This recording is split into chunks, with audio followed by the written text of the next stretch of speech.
আসসালামু আলাইকুম। কেন আমাদের কাছ থেকে ভিসা নেবেন? এই প্রশ্নের উত্তর আজকে মিলবে এই ভিডিওতে।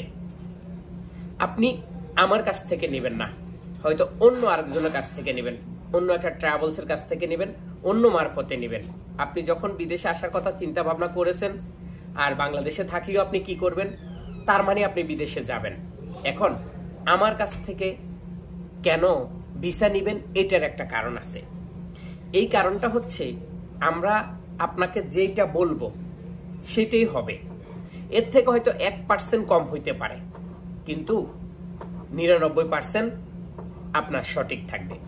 আর আপনি যখন আপনার আত্মীয় স্বজনের কাছ থেকে ভিসা নেবেন, তিনি আপনাকে নিয়ে আসার জন্য বা তিনি আপনাকে নিয়ে আসবে, তার আপনার কাছ থেকে লাভ করবে, এজন্য আপনাকে সত্য মিথ্যা বানিয়ে আপনাকে ভিসা দিবে। আর ট্রাভেল এজেন্সি আপনাকে ভিসা দিবে, তাদের কাছে সব কোম্পানি ডাইরেক্ট, কোনো ইনডাইরেক্ট নাই।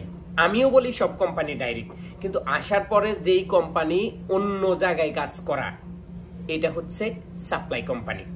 এখন সাপ্লাই কোম্পানি যে সবাই খারাপ তাও কিন্তু না, কিন্তু বাংলাদেশে আপনি কোনো সাপ্লাই কোম্পানির ভিসাই পাবেন না, কারণ বাংলাদেশে কোনো সাপ্লাই কোম্পানির ভিসাই বিক্রি হয় না। আপনি যেই ট্রাভেলসে যাবেন, যেইখানে যাবেন, যার কাছে যাবেন, সবগুলা ডাইরেক্ট ভিসা। তো এই ডাইরেক্ট ভিসাতে সৌদি আরব আসার পরে যখন আপনি দেখেন যে ইনডাইরেক্ট হয়ে গেছে, তখন আপনার করণীয় কি বা আপনি কি করবেন, এই বিষয়ে আমরা বিস্তারিত জানাচ্ছি আপনাদেরকে। যারা আমাদের সাথে যোগাযোগ করতেছেন, আমরা সবাইকে সঠিক তথ্যটা দেওয়ার চেষ্টা করতেছি। কেন দিতেছি? আপনি টাকা দিয়ে ভিসা কিনে বিদেশে আসবেন, আসার পরে আপনি দালালের গালাগালি করবেন, দালাল কেন আপনার সাথে সত্য কথা বলে নাই। তো এজন্য ভিসাটা আপনি আমাদের কাছ থেকে নেবেন। আমরা এখন সৌদি আরবে আপনি হাতে গোনা 2-1টা কোম্পানি ছাড়া আপনি কোনো কোম্পানিতে 8 ঘন্টা ডিউটি পাবেন না। এটা আমি আপনাকে চ্যালেঞ্জ করলাম। আপনি 8 ঘন্টা ডিউটি পাবেন না। বর্তমানে সৌদি আরবে আপনি ভালো একটা কাজ জানেন বা ভালো পজিশন, আপনি বাংলাদেশে আছেন, বিদেশে আসতে চাইতেছেন, তারপরও আপনি সৌদি আরবের 1400 বা 1500 রিয়ালের বেশি আপনি বেতন পাবেন না। আর আপনি যদি একবারে 8 ঘন্টা ডিউটি, 8 ঘন্টা আপনি ক্লিনার বা অফিসে এরকম কাজে আসতে চান, তাহলে আপনার বেতন হইতে পারে কত? 800, 900, 1000, 1200। এর উপর আপনি কোনো রকম বেতন পাবেন না। তো আমরা যখন সবাইকে এই সত্যটা বলি, তখনই হয়তো তারা চিন্তা করে, ভাই এত কম টাকা বেতনে যাই কি করব, আমি যাব না। তো তিনি কি করে, আরেকজন মারফতে বা আরেকজনের সাথে কথা বলে।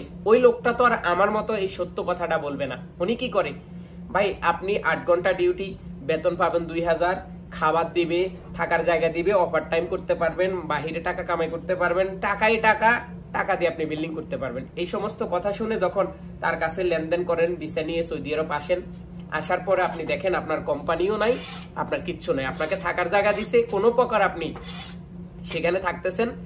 1 মাস গেল, 2 মাস গেল, 3 মাস গেল, এরপরে বলছে, ভাই আপনাকে যেই কোম্পানিতে নিয়ে আসছি ওই কোম্পানির কাজ নাই, ওই কোম্পানি বন্ধ হয়ে যাবে, ওই কোম্পানির কিচ্ছু নাই, আপনি কোথায় যাবেন, তাড়াতাড়ি ভাগেন, আমার কিচ্ছু করার নাই ভাই, আমি আপনাকে ডাইরেক্ট কোম্পানিতে আনছি। এই কথা বলে তিনি কিন্তু তার গাত থেকে আপনাকে ফালাই দেয়, এবং তিনি কিন্তু তার জিনবোদার বা তিনি 3 মাসের জন্য অপেক্ষা করে। 3 মাস পরেই তিনি বলে, ভাই আমার আপনার সাথে সবকিছু শেষ, কারণ 3 মাস পর্যন্ত আমার দায়িত্ব ছিল। তো এজন্য আপনারা ভিসা আমাদের কাছ থেকে নিলে আমরা আপনাদেরকে যেটা সত্যি সেটাই বলবো, যেটা বেতন থাকবে, কে খাবার দিবে, কে রুম দিবে, A to Z আমরা আপনাদেরকে জানানোর চেষ্টা করি। তো এজন্য বলছি, ভিসা আমাদের কাছ থেকে নিলে সঠিক তথ্যটা পাবেন, আর অন্য মারফতে নিলে আপনি আসার পরে প্রতারণা হওয়াটাই বেশিরভাগ সম্ভাবনা।